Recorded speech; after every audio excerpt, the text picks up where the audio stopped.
Good morning. Welcome to the Professor Maima Show. Hope you are doing wherever watching me from around the world. This is a comedy show for your own entertainment. Please subscribe, share, and like this video. So today I want to talk about Kenya.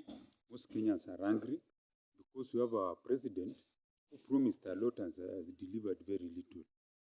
So in fact, he has been traveling around with a begging bowl. It reminds me of the analogy. You have a neighbor who's always giving you a lot of things for free: salt, sugar, milk. And if you don't have money to go and drink, he gives you. He has a car in the morning, he gives your children lift. You understand? Then one day he shifts. So a new tenant comes in who's very mean, cannot even give you salt. Doesn't, when you knock the door, they don't even answer. They look through the window like this, and then they don't answer. That's why we are talking about the angry man. Most Kenyans are angry because Kenya has a big resource, which is the manpower. The manpower and land is a big resource here in Kenya, but it's not being utilized. We have this mindset in Africa, Kenya and in Africa, that everything from the West is the best. So what happens? We're relying on loans to develop. We want to build a road, we go to America with a begging bowl, or Europe. And then these loans comes with a lot of, I don't know what, with a lot of terms. We have to buy their goods. They have we have to align our education system to their policies, agenda, whatever agenda it is, whether it's the alphabet people. So much nonsense. Yet we have land and resources that can help people. Let's start with the resource, the human resource. We have many graduates and who hold certificates, degrees, and they have no work. Not that they cannot get work, it's just that the Kenyan government has its priorities wrong. The first thing Ruto should have done when he entered power is, first of all, to increase the salaries of teachers, civil servants, doctors, police force. Then now the man will start moving. Number two, focus on major projects, agriculture. Tell our farmers we're going to give you free seeds and fertilizer for three years going, and produce enough food. Then tell our universities and colleges we're giving you this tender to produce these seeds, and I want you to do it. That will give the universities money. And then do value addition. Go to it, call all the governors. You say, give us land. We'll bring in now the investors. Now that makes sense. Who builds a factory? Like me, I come from people who grow cotton, Busia County. So when they grow this cotton, they need to do what? They need to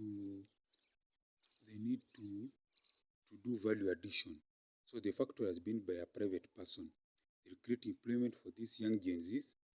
And then whatever material is from that cotton can be made to be sold locally. We have the so-called malls in Kenya here.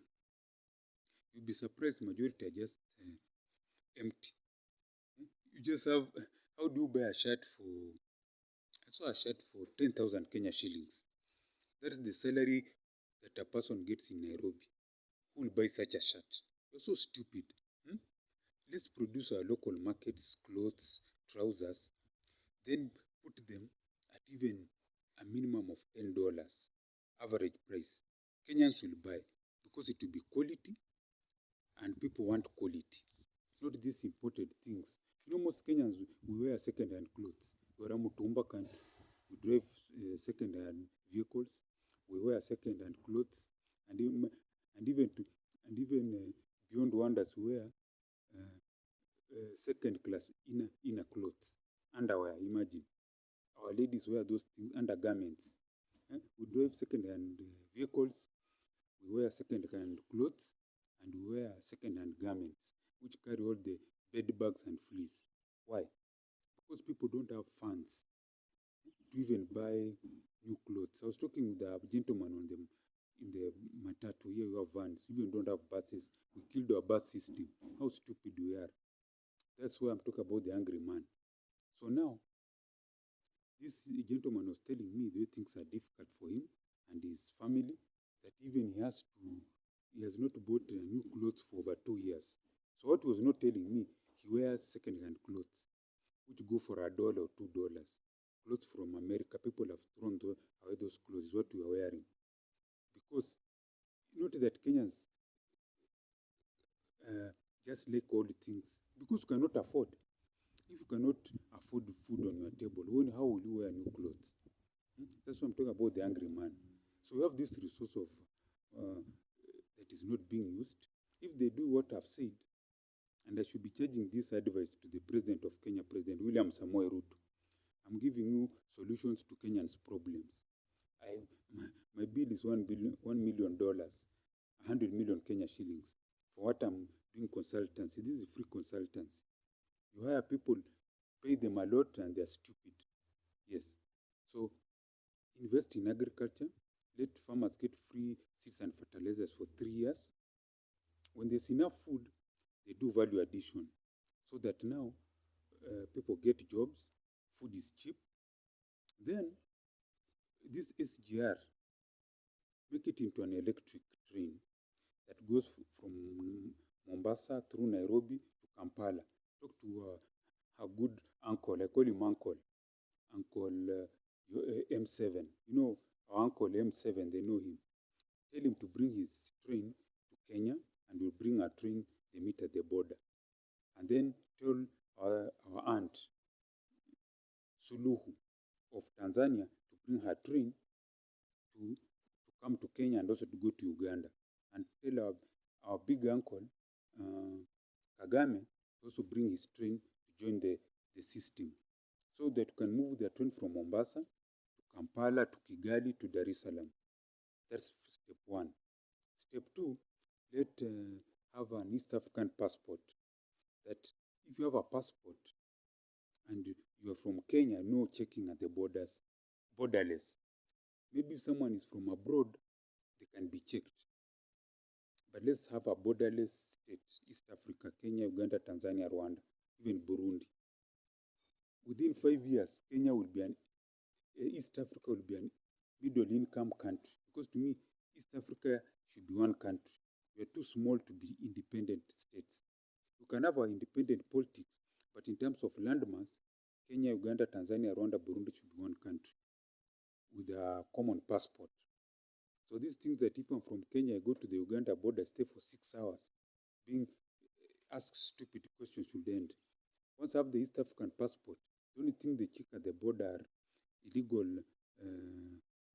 products and maybe explosives for terrorism, anti-terrorism, and that should not even take more than 1 hour.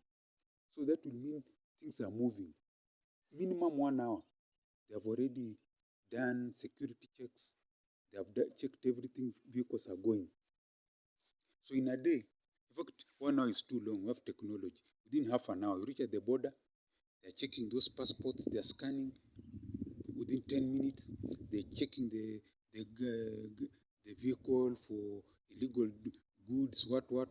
They do, it's efficient, they move. These things of staying 6 hours is stupid. That's why I'm the angry man. So that's what I'm talking about. The Kenyan government should focus more on creating jobs for the youth, they have said, through the land and human resource, the young people, the young Gen Zs. So as I finish off, I want to pray for you who's watching me, that you have a long life, your dreams become reality, and you become rich and prosperous. Not only you, your children, grandchildren, all your generations. I also want to pray for myself, that I get $1 billion, 100 billion Kenya shillings.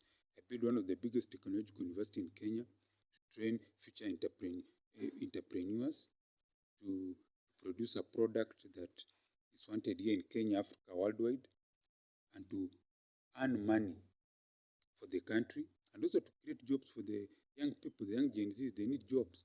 We need technicians in that technological university. That's what I want to pray. Amen. So this is the Professor Mahima Show. Hope you have enjoyed what I've said. If you like what I've said, please send something on the mobile M-Pesa down there. Plus 254 769 729 327. I repeat again, mobile M-Pesa plus 254 769 729 327. And as I always say, gwaheri ya kuonana, gwaheri.